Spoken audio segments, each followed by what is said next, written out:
नमस्कार, आप हैं हमारे साथ और मैं हूं आपके साथ प्रिंस कुमार। जिस तरीके से लोकसभा चुनाव लगातार धीरे धीरे आगे की ओर बढ़ता जा रहा है, 3 चरणों का मतदान हो चुका है। चौथे चरण की मतदान की तैयारी तेजी से चल रही है।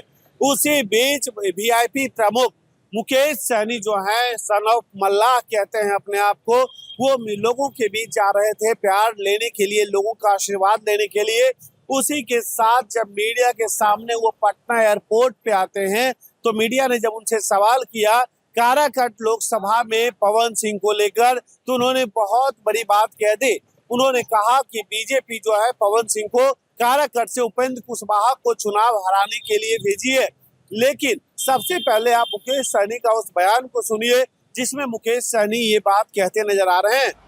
तो नहीं, तो ये तो एक्चुअली वो लोगों को आपस में कोऑर्डिनेशन नहीं है और सब पार्टी अपने अपने लिए लड़ रहे हैं, चाहे वो एलजेपी हो, चाहे जेडीयू हो या बीजेपी हो, और सब एक दूसरे को हराने के लिए लगे हैं। अब देखिए ना किस तरीके से उपेंद्र कुशवाहा जी को काराकाट में लोगों ने फंसा दिया। पवन सिंह जो वहाँ चुनाव लड़ रहे हैं वो अपने मन से थोड़े लड़ रहे हैं, भारतीय जनता पार्टी के द्वारा उनको लड़ाया जा रहा है। वो भारतीय जनता पार्टी का जग जाहिर है कि उनके टॉप लेवल पे जितने भी नेता हैं उनके डायरेक्ट संपर्क में हैं। उनको तो जो इंडिया गठबंधन से भी चुनाव लड़ने का ऑफर था, लेकिन पता चला कि नहीं सामने भाजपा है तो नहीं लड़ा। पता चला कि सामने भाजपा है तो वो नहीं लड़ा। बोला कि अगर जेडीयू रहता तो हम लड़ते या एलजेपी रहता तो लड़ते, लेकिन भाजपा है करके नहीं लड़े। यानी कि भारतीय जनता पार्टी से जो व्यक्ति इतना डरे वो कैसे वहाँ पे चुनाव लड़ेंगे उपेंद्र कुशवाहा जी को हराने के लिए। तो आपस में वो लोगों का तालमेल नहीं है और ये तो होना ही है। और उनको लग रहा है कि अभी माहौल नहीं है, हमारा बेइज्जती हो रहा है, तो मंच को छोड़ के जा रहे हैं। ये कोई नई बात थोड़े है। प्रधानमंत्री के रोड शो के बाद पहले ही अब हेमंत विश्वकर्मा का एंट्री बिहार में होने वाला है।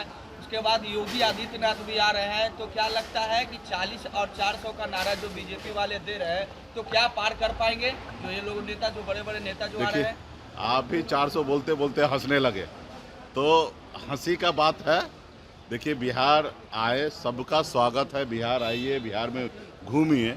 मेरा एक ही आग्रह है कि सिर्फ चुनाव के समय नहीं, बाकी समय में भी आए, बिहार के लिए सोचिए, बिहारी के लिए सोचिए, बिहार के युवा के लिए सोचिए, बिहार के किसान के लिए सोचिए। सिर्फ चुनाव के टाइम में सिर्फ उन्माद फैलाने के लिए आ रहे हैं तो ये सही नहीं है। आपके लिए ये सब चीज़ करने के लिए 365 दिन है और सभी ने आपका नौटंकी देखा है कि किस तरीके से धर्म के ऊपर आप राजनीति करते हैं। ये सभी ने देखा है। आप अपने आप को हिंदू सनातन कहते हैं, गौ माता का रक्षक कहते हैं, और वही बीफ कंपनी से 250 करोड़ रुपया का चंदा ले लेते हैं ताकि वो बीफ कंपनी वाला और ज़्यादा से ज़्यादा पशु को कत्लेआम करे और आपको ज़्यादा से ज़्यादा मुनाफा आपको पहुँचाए। तो ये सिर्फ चुनाव में ये लोग ढोंग कर रहा है। ना इनको विकास से मतलब है, ना विरासत से मतलब है।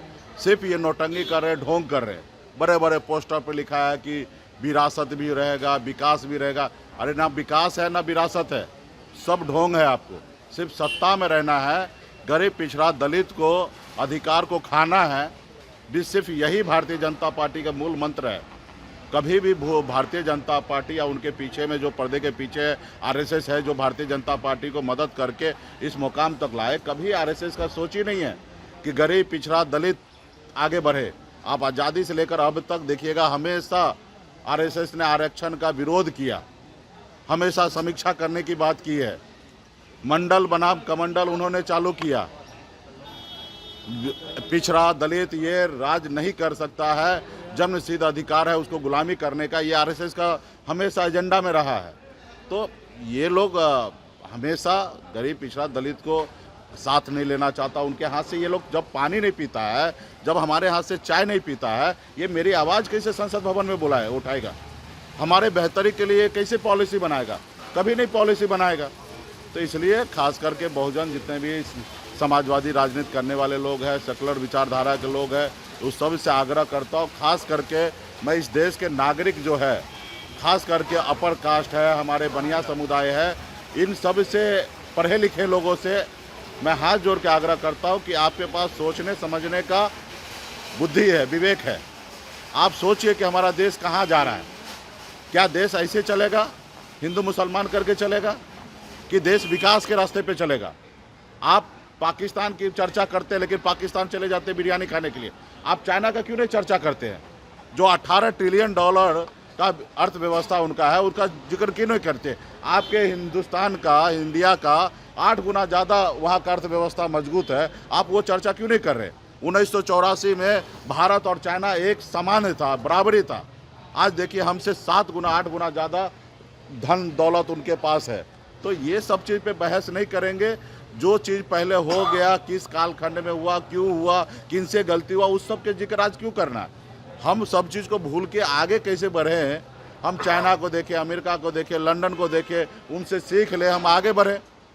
अब हमारे पूर्वज क्या किए, नहीं किए, किस परिस्थिति में किए, कैसे किए, अब उनके बारे में ज़्यादा नहीं सोचना है। हमें आज के समय में क्या करना चाहिए, उस रास्ते पे चलना है। तो ये लोगों का ढोंग है, और ये ढोंग जनता के बीच में आ गया, युवा के बीच में आ गया, सभी लोग जानने लगे। अभी कोई इनके साथ नहीं है। बहुत बहुत धन्यवाद। आपने सुना किस तरीके से मुकेश सहनी ने साफ साफ कह दिया कि हालात जैसा भी हो, पवन सिंह को काराकाट बीजेपी भेजिए। पवन सिंह खुद वहां नहीं गए हैं, लेकिन अब देखना बड़ा दिलचस्प होगा कि इस आरोप के बाद बीजेपी के तरफ से, उपेंद्र कुशवाहा के तरफ से क्या प्रतिक्रिया आती है, ये तो वक्त बताएगा। फिलहाल मैं आपसे भी प्रतिक्रिया चाहूंगा। आप इस बात को लेकर, इस बयान को लेकर क्या सोचते हैं, कमेंट करके जरूर बताएं। तब तक के लिए बने रहें आप हमारे साथ। मैं हूं आपके साथ प्रिंस कुमार। नमस्कार।